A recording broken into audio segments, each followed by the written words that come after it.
A very warm welcome to the fourth edition of RE Views, a live interactive session in which we discuss pertinent topics from the renewable power industry. In today's discussion, we would talk about new solar module technologies. The discussion would focus on the performance of TOPCon technology, like its benefits, scalability, outlook, and much more.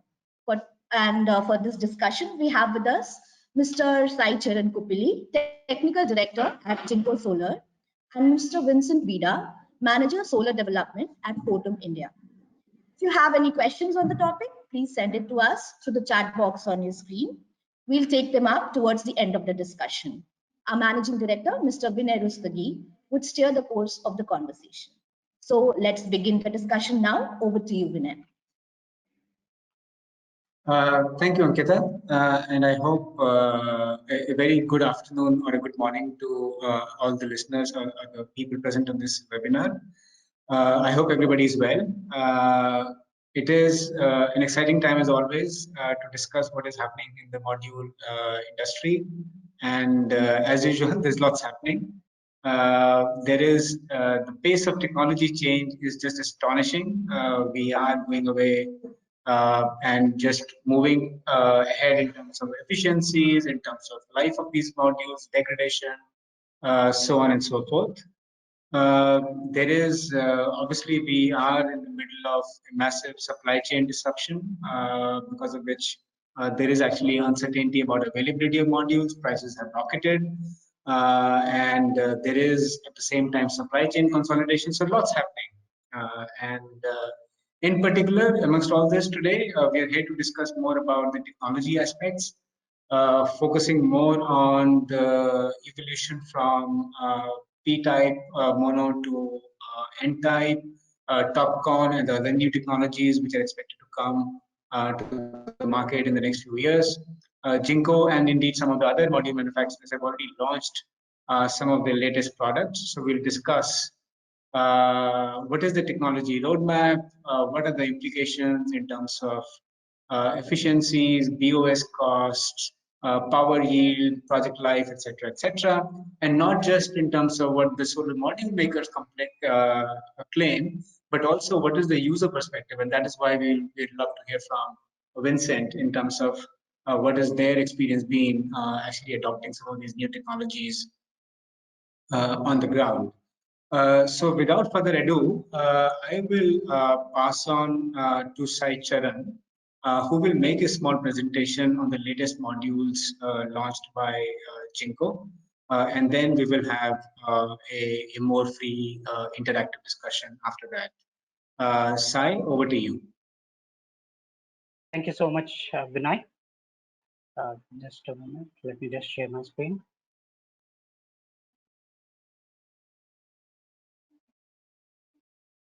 Hope you can see my screen. Yes, we can.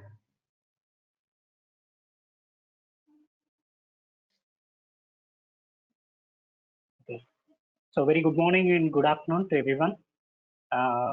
Just before going into this particular presentation, now the landscape of entire global PV has been entirely changed just with the intervention of PERT kind of technologies. The moment when we seen that PERC technology, PERC, has taken a bright shape wherein which the kind of optimization and standardization taken a different shape starting with 158.75 wafer size till 182 wafer size kind of modules. But if you just try to see what exactly is happening within this particular PV space, yes, two different technologies are being there, which are leading the market from front, which is completely P-type, within the crystalline silicon technology, and within P-type, if you just try to see, a lot of optimization has happened and it went to a stage of saturation point.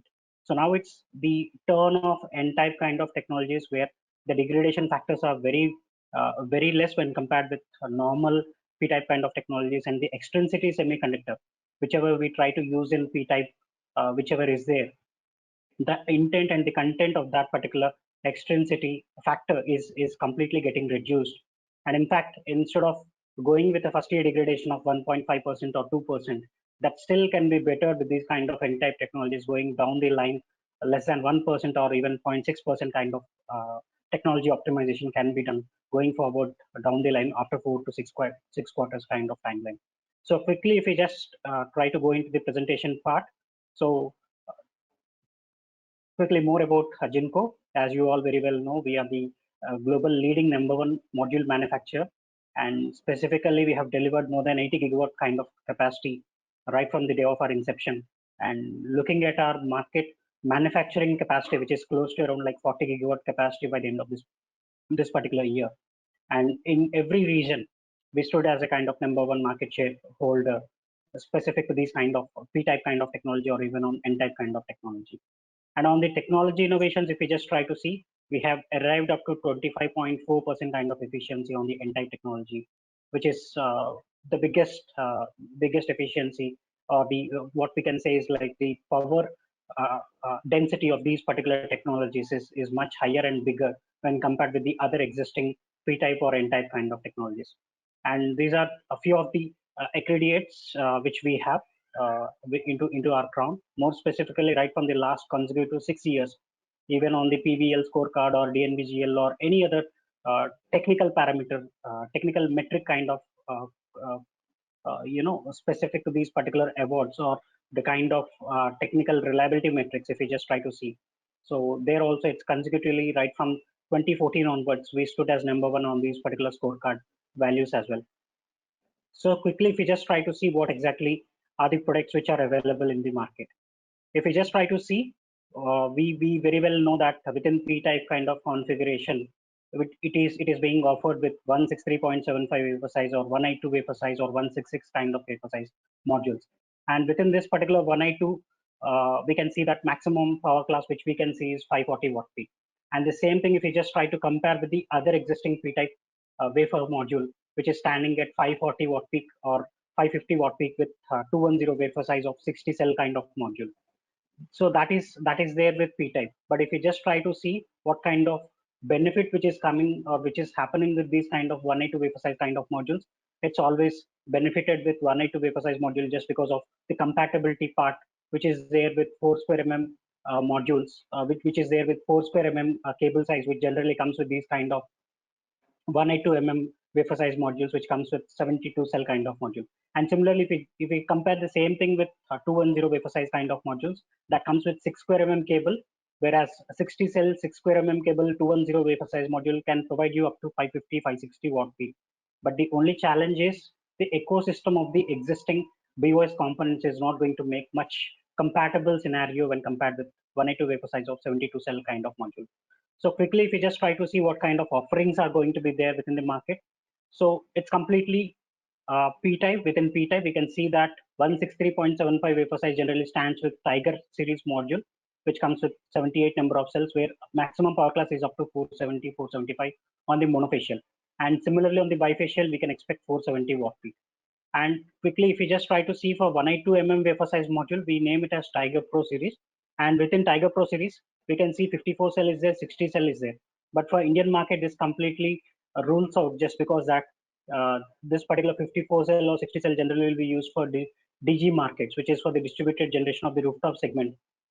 For Indian market, if we just try to see, Indian market always tries to follow the footprints of utility scale segment, where utility scale segment always tries to follow 72 cell module or 78 cell kind of module, which is why even for our market, it's more of like 182 wafer size module of 72 cell or 78 cell, where the power class is going to stand in between 540 to 580 kind of power class. And it comes in both monofacial and bifacial. Similarly, if we just try to see the kind of power class availability on these particular Tiger Pro series of 182 wafer size module, where by the end of this particular 2022, we can expect that 545, 550 is the kind of power class which we can expect from these particular module offerings. And on the current ongoing projects, what we are trying to provide is 540, 545 on monofacial, 530, 535, 540 on the bifacial kind of segments, which is what is being provided in the market. And that is completely happening only on the P-type kind of modules.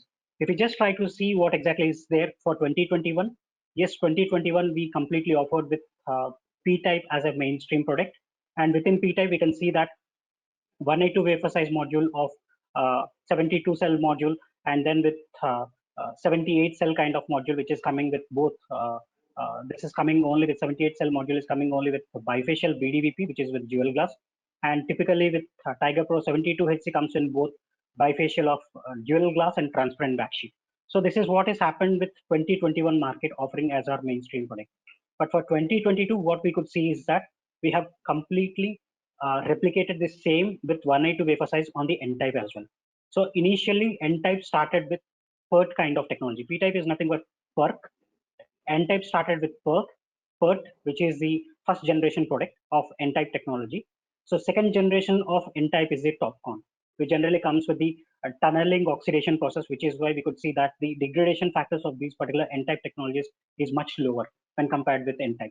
So four basic advantages which generally comes with these kind of TOPCon kind of technologies. One is that we can see that temperature degradation or the temperature coefficient, whichever is there specific to P-type, generally it stands at 0.35% per degree C rising temperature. The same thing can be reduced to 0.3%, minus 0.3% per degree C rising temperature. Typically, the same thing, same aspects which generally adds in value for the energy yield, specific energy yield values is more on the first year degradation, year-on-year degradation, and bifaciality factor, which is more there for these kind of P-type kind of technologies. The same thing if you just try to compare with TOPCon kind of technologies, first year degradation will be limited to only 1%, and year-on-year degradation is with 0.4% kind of thing. And also the bifaciality factor is going to be standing at 80-85% kind of bifaciality factor. So these are the major takeaways with these kind of N-type kind of technologies, which can make this particular product stand on top of any other P-type kind of technologies. And we can do a kind of similar analysis in comparing 182 wafer size of N-type versus 210 wafer size of N-type, wherein which I'll try to show you that particular aspect as well. What kind of benefit and advantages are going to happen with those kind of technology optimizations. And this is something more specific to the efficiency, whichever is there on this kind of N-type cell efficiency, where we have achieved up to 28.7% on the TOPCon technology, which is the lab efficiency specific to this particular cell. But yes, on eventually on the module wise, if we just try to see, it will touch beyond 23%, 24% kind of efficiencies on the N-type.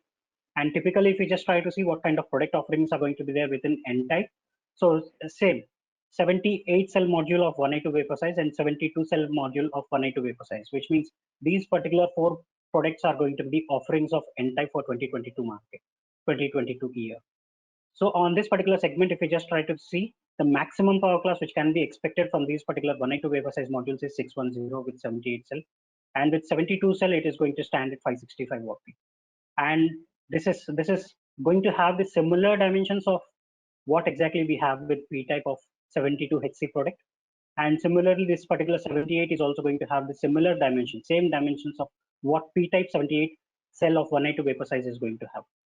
So eventually, it's the same physical dimension are going to be maintained, but the electrical parameters specific to degradations on the first year and year-on-year degradations and the bifaciality factors, these all are going to be improved along with the temperature coefficient, which in fact is going to add much more value on the entire expected energy yield, not just limited only for the first year, but yes, for the entire lifetime of the project, we can see that. Now, if we just try to see the PERC technology, whatever we could see with Tiger Pro monofacial or Tiger Pro bifacial of 182 mm wafer size or 210 wafer size with 72 cell, 78 cell, generally called as PERC type modules, which is with P-type. And this particular N-type is a technology which is there in the market quite from very long time, wherein which we can see the kind of applications of these particular N-type is being used in astronomical applications, where we could see the degradation factors are very less, which is why all the kind of satellite applications generally go with these kind of N-type kind of applications. And the first generation product of N-type is called as PERT technology, which is where we can see that within Tiger series of 163.75, where 460, 475, 470 kind of watt peaks are being provided with N-type with the PERT technology, which are the first generation products. And these particular products are being used in the matured markets like European market, North American market, and few other regions, wherein which this particular PERT product is completely considered as a kind of distributed generation product, and it's a niche product. And just because of that, because of the other reason where the manufacturing capability comparing between P-type and N-type, N-type is more expensive just because of the capacity holding or the capacity which it can produce. If we just try to compare P-type versus N-type, P-type is standing at 300 gigawatt capacity of manufacturing across the globe, and whereas N-type is just standing in between 10 to 15 gigawatt capacity.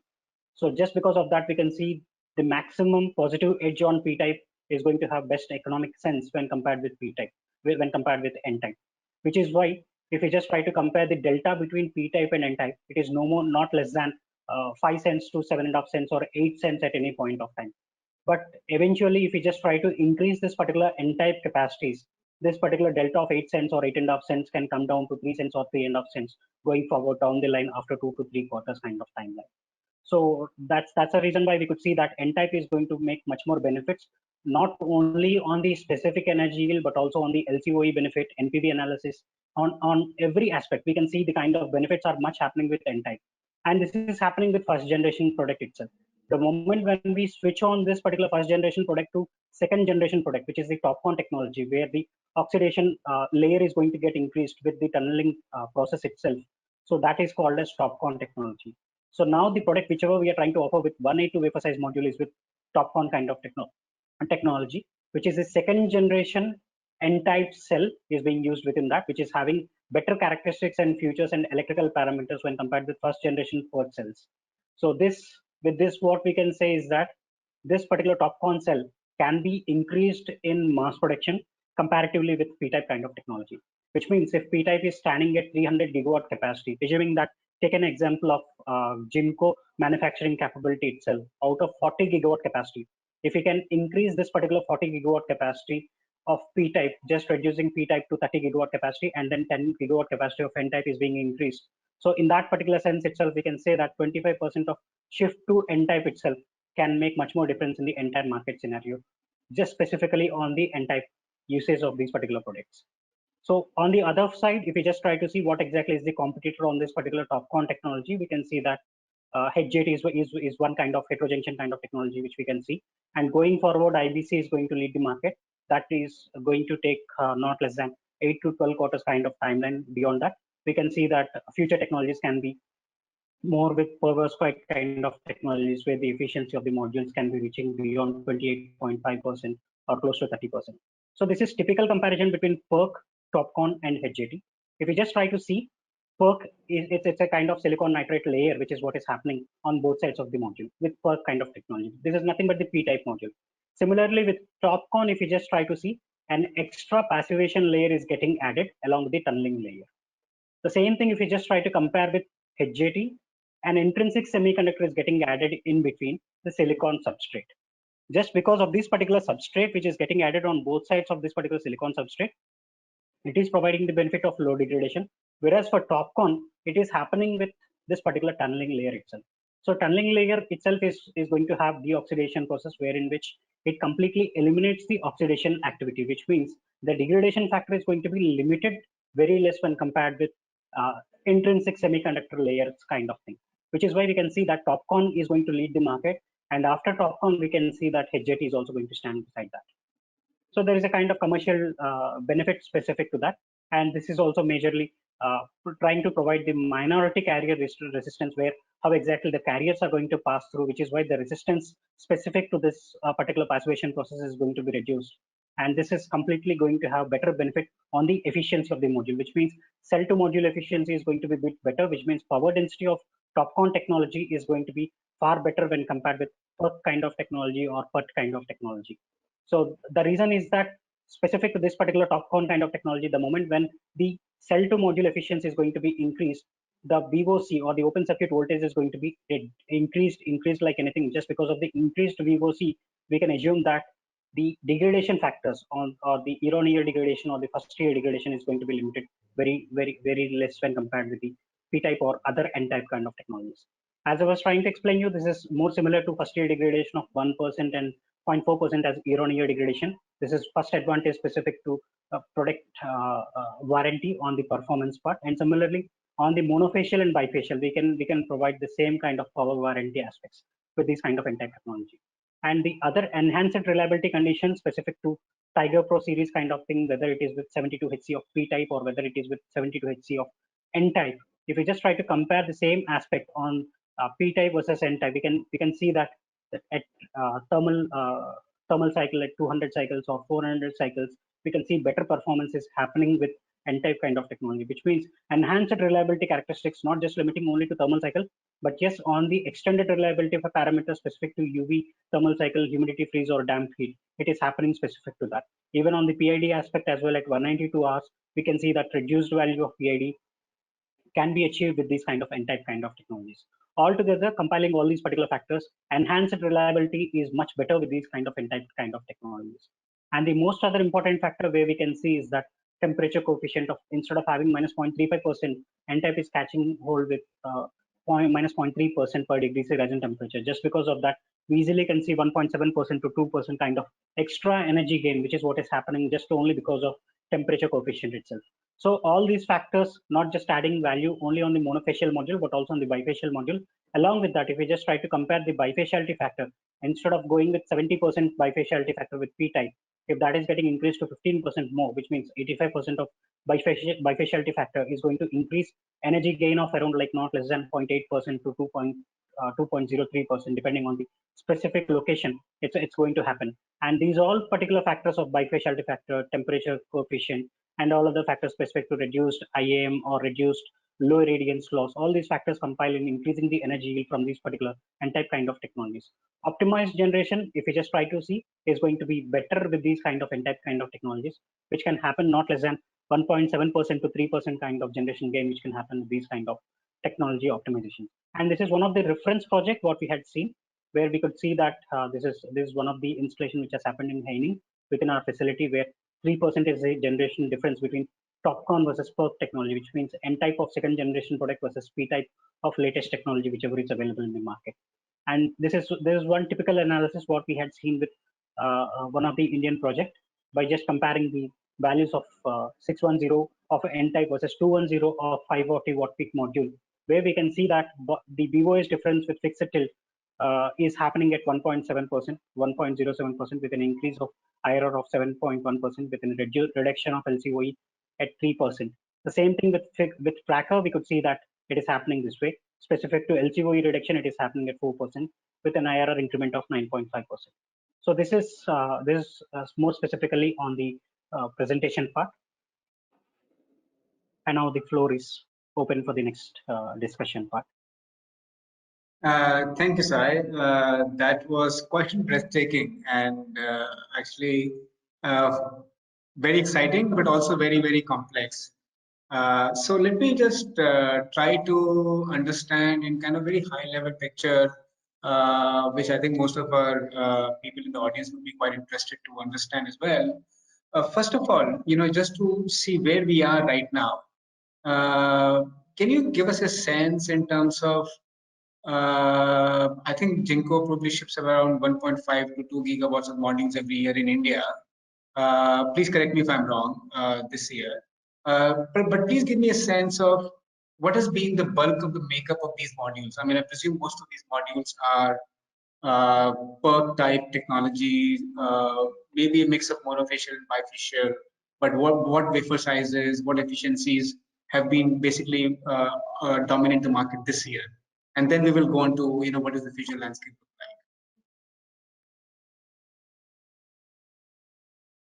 like? I think we may have lost Sai. We just give him a minute to join. So please bear with us.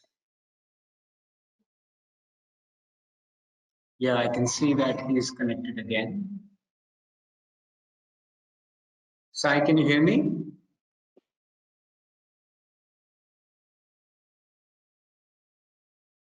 Can you hear me? Hi, Vinay. Sorry, I got disconnected. Yeah, There is no problem. No problem. Yeah, so I was, before we go on to this super exciting world of new technologies, I really wanted to understand, what is the current market landscape in India? So in the total modules you expect to ship in India in 2021, what is the makeup? What is the technology type for those modules? Are these like a mix of mono and bifacial modules? What sizes? What rating? What cell, wafer size, etc. If you can at least just tell us where we are right now, and then we will see or try to understand what is the future. Yes. So specifically, if we just try to see the Indian market landscape, as of now, we are standing at 192 wafer size kind of module. and 210 wafer size module. So within this particular 192 wafer size and 210, the minimum expectation from the market is beyond 530, 535 kind of power class. Okay. But availability of 192, 210 is the biggest challenge. So Sure. people, just because of the unavailability of these particular two wafer sizes, people are trying to opt for the other downsized wafer size module, which is 163.75 with a maximum power class, which is there up to 470, 475 watt peak. So starting from 470 watt peak till 540 is the range of P-type products where Indian market is completely betting on. So this is what is happening for the current scenario for 2021 what about the mix between monofacial and bifacial?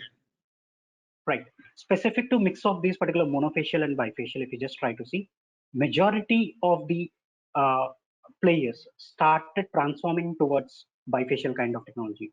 And we should congratulate and we should be thankful to Photom on that particular segment, because Photom is the first company which has earmarked Indian market with beyond triple digit, with a kind of triple digit megawatt kind of capacity with bifacial, and they are the first winner in Indian market specific to triple digit capacity installation with bifacial kind of technology. And that has given a kind of lot of confidence to most of the developers.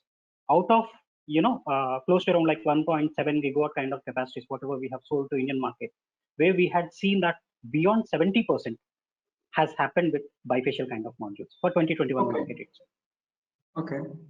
Oh, that's very interesting. So, okay. Yeah. Of course, majority of the capacity is with 2-3 players only. But yes, Sure. market started transforming towards bifaciality modules kind of thing. So bifacial modules has taken a different shape altogether. Okay. Okay. Okay. So now coming to TopCon, I think you presented a lot of numbers, but I just want to kind of understand the big picture, particularly from the market and the developer point of view.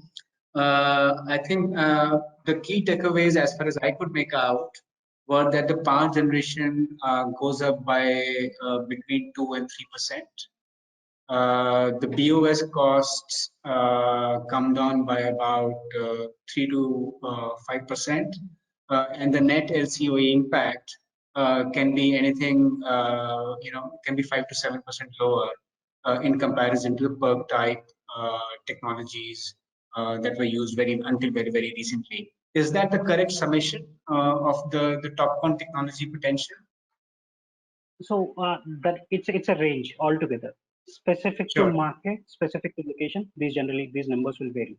But yes, what we can say specific to Indian market is that comparing P versus N of TopCon technology, minimum 1.7 kind of energy gain can be expected.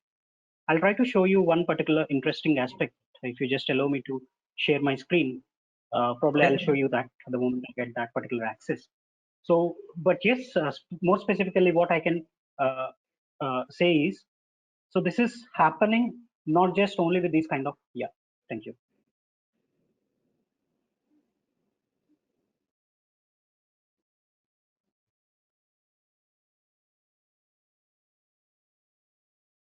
Hope you can see my screen. Yeah. So this is a kind of typical analysis and a comparison between P type of 192 mm wafer size module or 210 wafer size module versus N type of 192 210 kind of module. And this is a kind of ranking. I can say that there's a comparison between fixed tilt comparison of P versus N specifically, and the same kind of comparison for tracker as well. If we just try to see the kind of ranking which has happened between all these particular technologies, because we can see that either 192 or 210 is only the market offering in the market, whether it is with P type or N type going forward. Down the line after 2 to 3 quarters, we can expect that only these two particular products are going to stay in the market. So comparing that particular scenario, if we just try to see N type versus P type kind of comparison, taking the benchmark of 192 mm wafer size with 560 watt peak with a dual glass bifacial kind of module, taking this as a kind of benchmark, if we just try to see kind of delta happening between this N type versus P type of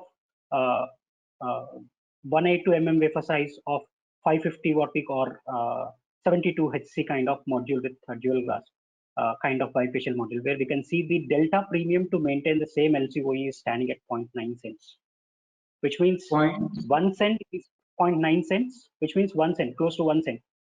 1 cent is a delta, which is going to be maintained just for a difference of 10 watt peak between P-type and N-type. Okay. The moment if we just try to compare the same thing with 540 of existing P-type of 182 wafer size, specifically with the existing pan files of the latest kind of TOPCon kind of technology. So you can expect that this particular delta is not going to be less than 2.5 cents, because this particular comparison has made with initial first generation PERT kind of technology. So the moment if you just try to go with TOPCon kind of technology, this particular 1 cent can even become 1.5 cent, 1.4 cent to 1.7 cent kind of delta. So this is just happening between 182 mm wafer size itself with a kind of power class variation of 10 watt peak from P-type to N-type. The same thing if you just try to compare with 210 wafer size of 600 watt peak, which is there with 60 cell kind of module, which comes with 605, where we can see the delta is happening at 1.4 cents, which means 182 mm wafer size N-type is N-type of 72 cell is going to perform better when compared with 210 wafer size of 60 cell module, which is standing at 600 watt peak. So that itself is a kind of game changer, which is what is going to happen with P-type. The moment if we just try to shift that particular thing to N-type, we can see that this particular thing, if we just try to see, this is P-type of 210 600 watt peak of P-type. This is nothing but this is happening with 60 cell kind of module, where the ranking of this particular LCOE is standing at 10. But the same thing if you just try to see, 1.53 cents is the delta just between first generation N-type PERT kind of set technology versus existing P-type technology of 210 wafer size module. So this, and the same thing if you just try to compare 210 wafer size module of N-type versus 182 wafer size module of N-type, the delta is going to happen between 600 210 wafer size of we can see here 210 wafer size of 615 watt peak, which is with N-type.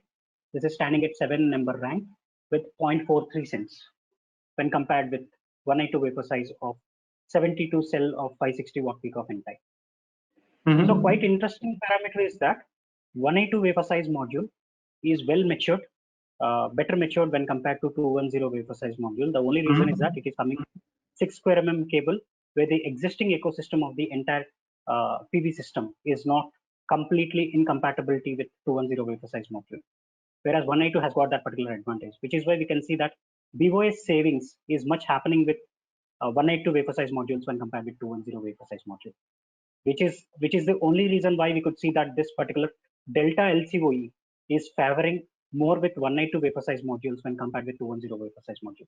This is not just happening only with fixed tail kind of mechanism, but also with tracker kind of mechanism, it is happening the same thing.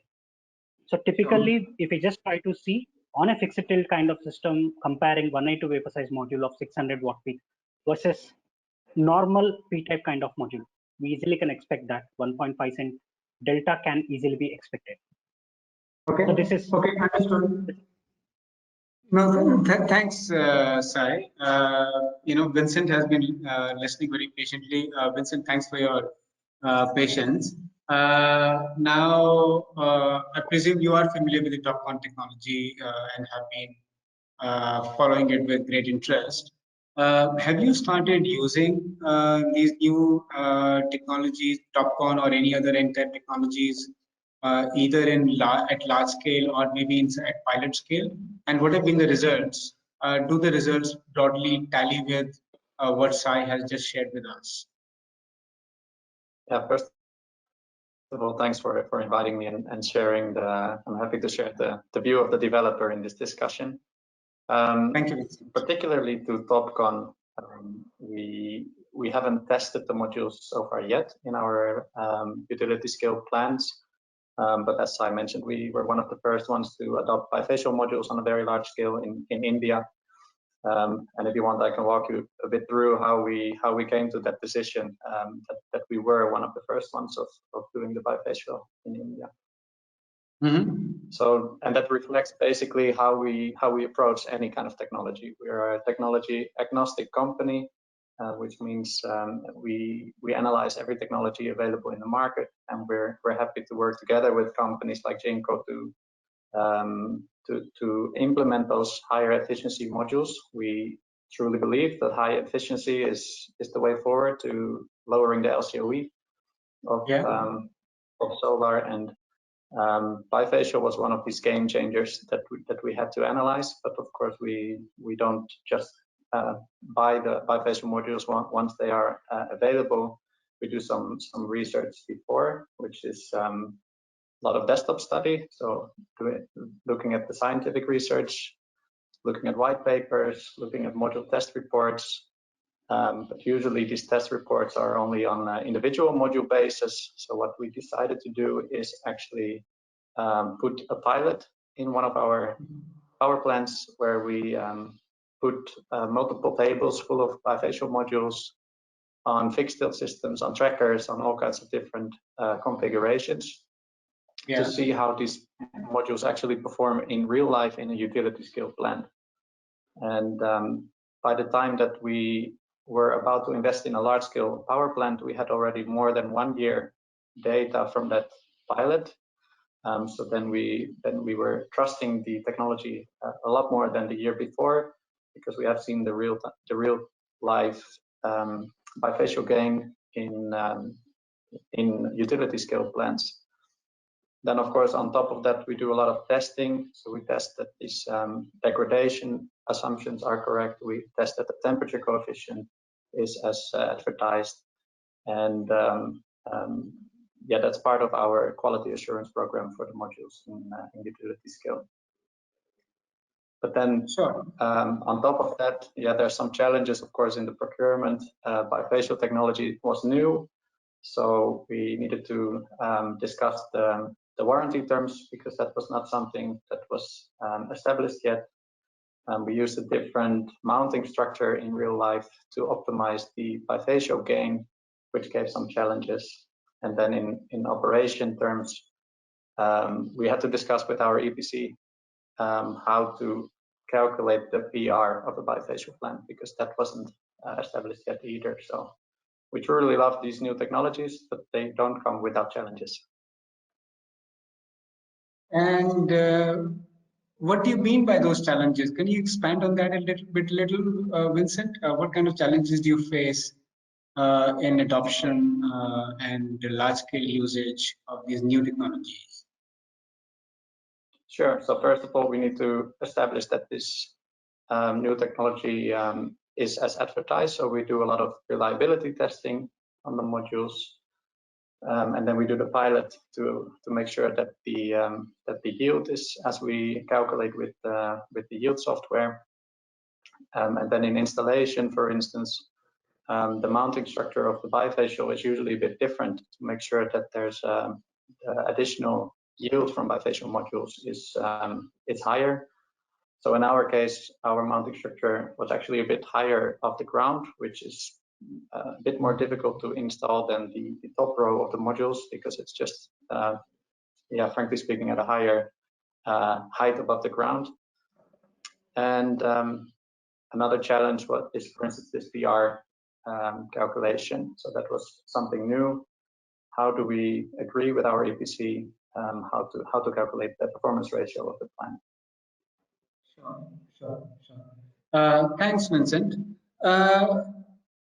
I want to come back to you, Sai, but before that, just a request to all the participants, please please do share any questions with us. We will spend some time at the end taking up Q&A from you. So please fire away any questions in the questions box on your screen. So coming back to this N-type technology, I want to understand two things, Sai. Again, at a very kind of broad market acceptance level. One, and again, this is a question which has been asked by somebody, that N-type is not a new technology; it's been around for many years. What is it which has delayed the market acceptance? Is there any kind of Is it the cost of production? Is it access to some raw materials or any other technical issues which has kind of delayed the adoption of N-type? And then second, is movement to N-type inevitable?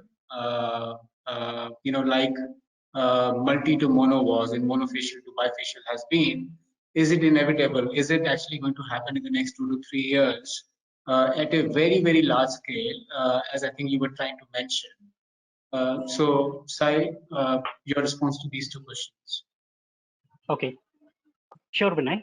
So adoption of N-type, if you just try to see what kind of challenges the industry is being faced.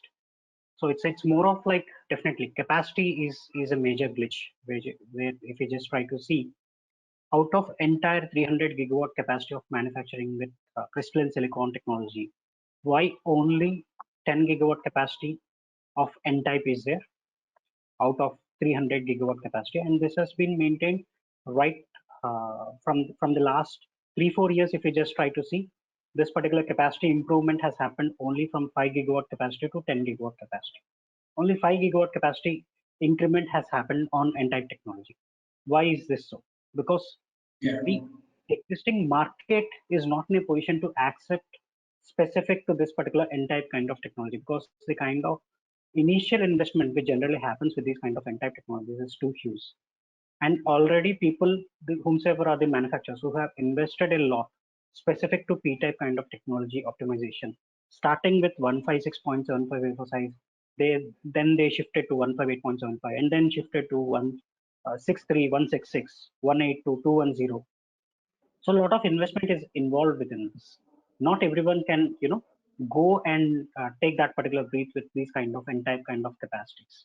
So which is why we could see that this particular N-type capacities is much limited only to a kind of megawatt scale, megawatt kind of capacities. Even till last year or till 2019, we were also standing at only 700 to 800 megawatt kind of capacity production with these kind of N-type technologies. But we could see that after 2020 or during 2020, what we noticed is that yes, there is a kind of technology shift is required specifically on this particular N-type, and where from the last 3-4 years when we were trying to do some kind of R&D analysis on these kind of TOPCon, and the moment when we entered the PERT itself, we recognized that TOPCon is going to lead the market, and that is going to make the path a very path-breaking kind of technology, which is going to create for perovskite kind of technologies going forward in future. And this is going to be kind of footprints which is going to lead for IBC even. So it's a kind of initial optimization, initial standardization which started with N-type. So if it is getting started with these kind of N-type, it has to take a shape in big way, not just limiting only to 700 or 800 megawatt kind of capacities. The moment if we just try to increase this particular capacity, there is a lot of technology benefit which we can see when compared with P-type. So this benefit should not be limited only to niche markets or even to only very specific markets where they can pay for that particular extra premium. But this has to be completely widely spread across the globe. So just on that particular sense, if we just try to see, and 2021 SNEC is a biggest example for that, where it has set the footprint for most of the manufacturers, where everyone started thinking on the lines of these particular N-type. And of course, Jinko being a kind of technology agnostic kind of company, and we are technology leader in this particular space, and we would like to go with N-type as a kind of front runner on this particular segment, which is why we are even trying to increase our capacities in multifold when compared with other module manufacturers on N-type. So that is the major factor. And if you just try to see adoption wise, whether the market is in a position to adopt to this particular technology, yes, the moment when we see this particular market on N-type kind of technology adoption, in 2019 or 2020, we could see that this particular delta gap is being accepted by these markets with close to around like 8 cents, 10 cents kind of thing. But now it's a time to reduce this particular delta. The moment if we just try to reduce this particular delta to 5 cents or 3 cents, and if that particular delta variation of 3 cents is going to make much more market optimization on their LCOE part or on the IRR part, and on the specific energy yield, more basically on that particular front. If that is happening, definitely that can convince the market and market leaders, and also they can adopt towards these particular technologies. And the most important factor is that the moment when these particular asset management players or developers or IPPs, the moment when they go for refinancing these particular assets, they are just completely worried on these particular factors of degradation, not just limiting only on the year-on-year degradation, but also on the first year degradation. The moment these particular factors are getting reduced, it will help them. Sure. So how long before the cost delta comes down to 3 cents or below for the market to take off in a big manner? Any So predictions? what we expect is within 2 quarters timeline, it should come down to that particular level. At least from our side, is what 3 to 5 cents is what we were expecting, and we are completely positive on that particular segment. And globally, we want to show this particular benefit and spread this benefit to almost all kinds of developers and IPPs. Okay. And the next question really is that we're talking about TopCon, but there's also a lot of people talking up the HJT technology. Is it like TopCon first and HJT later? Is that the roadmap, or is it like both the technologies are right now competing with each other, offering different benefits and challenges in their own right? Right. So if we just try to see TopCon and HJT, both go in parallel. But yes, the kind of benefit or the advantage which generally comes with TopCon is going to stand top when compared with HJT.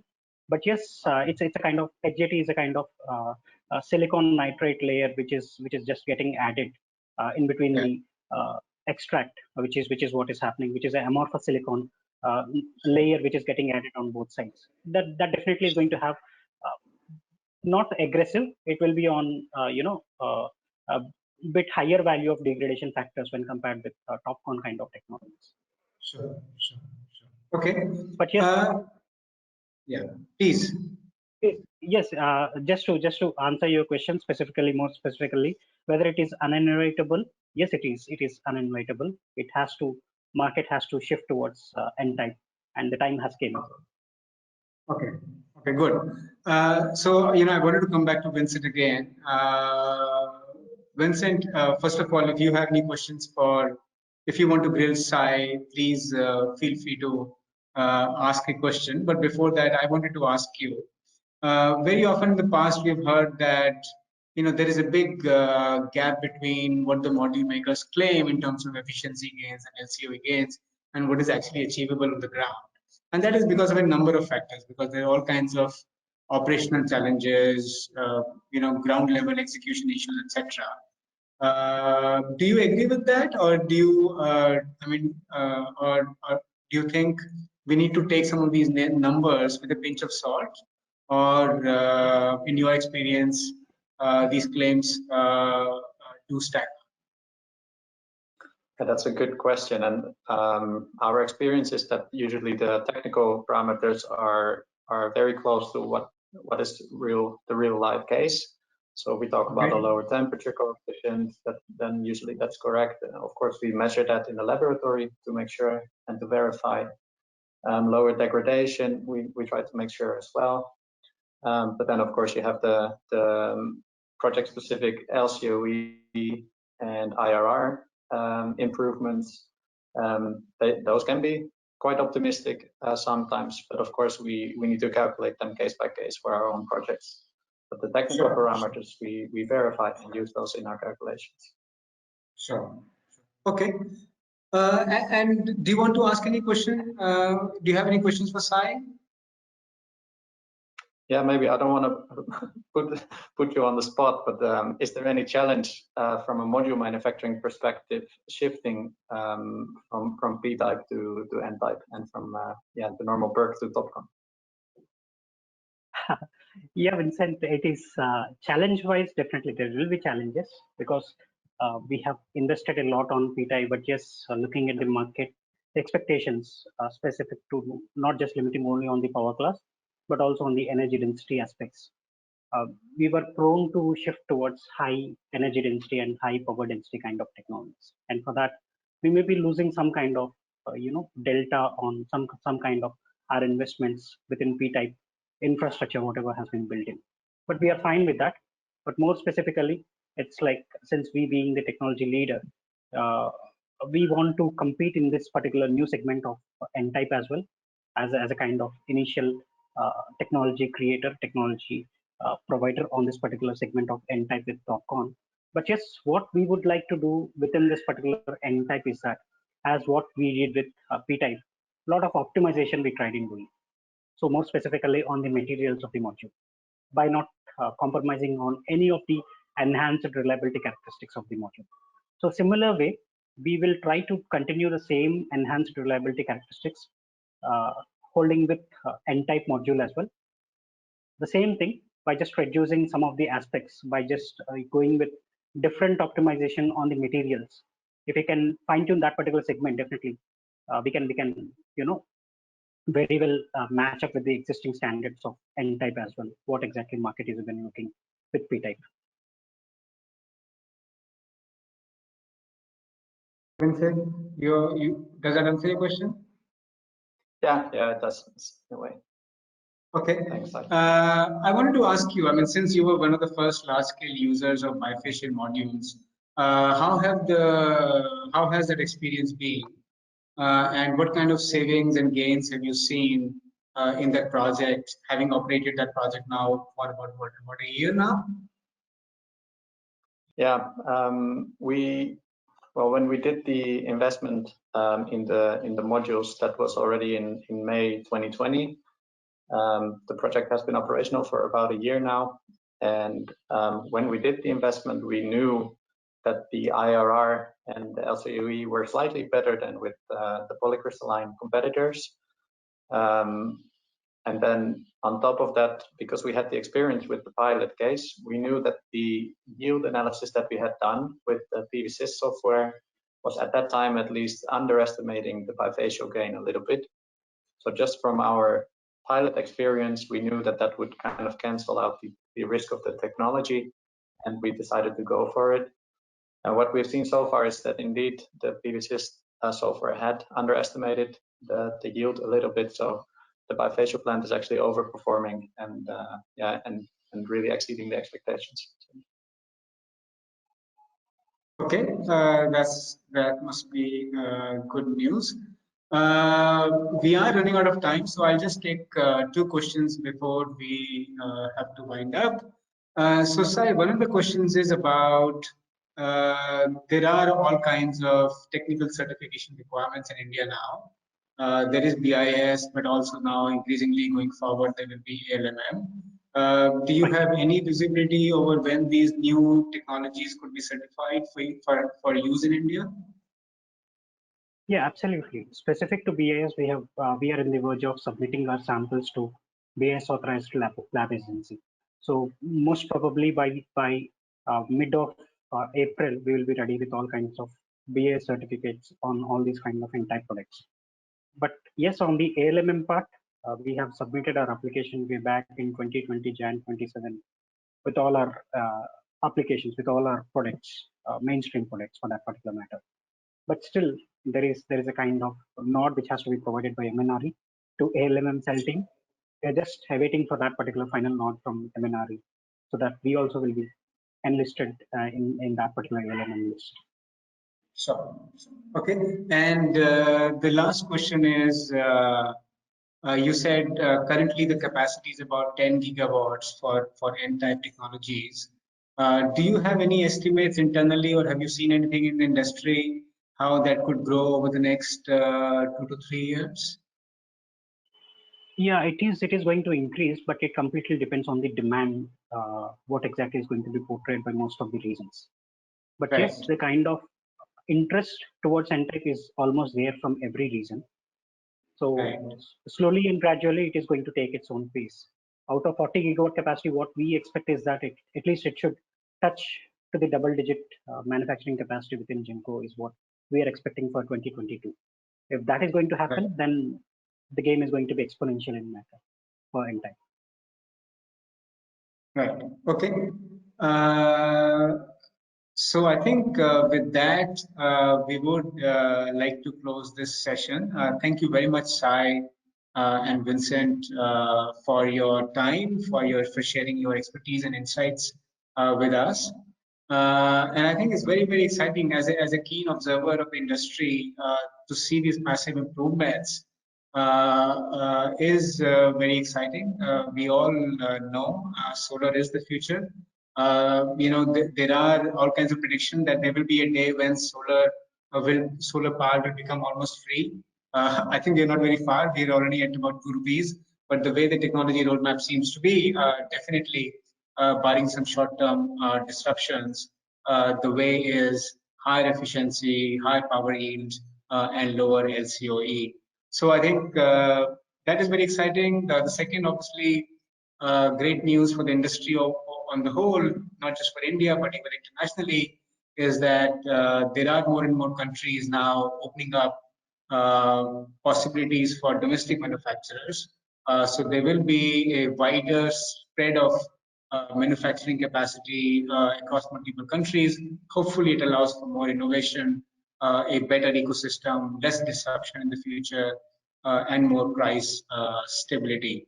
So with that, we would like to close the session. Thank you very much for your participation and your time. I will just pass over to my colleague, Ankita, for the final closure. Ankita, over to you. Thank you. Thank you, Vinay. And thank you, Sai and Vincent, for an insightful discussion.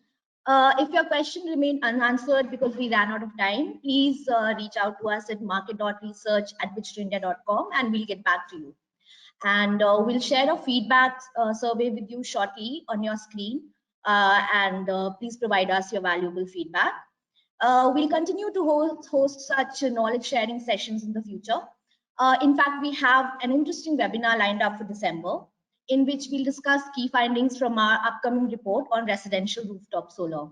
So we hope to see you then. Until then, goodbye and take care. Thanks. Thank you everyone. Thank you, Vincent. Thank you.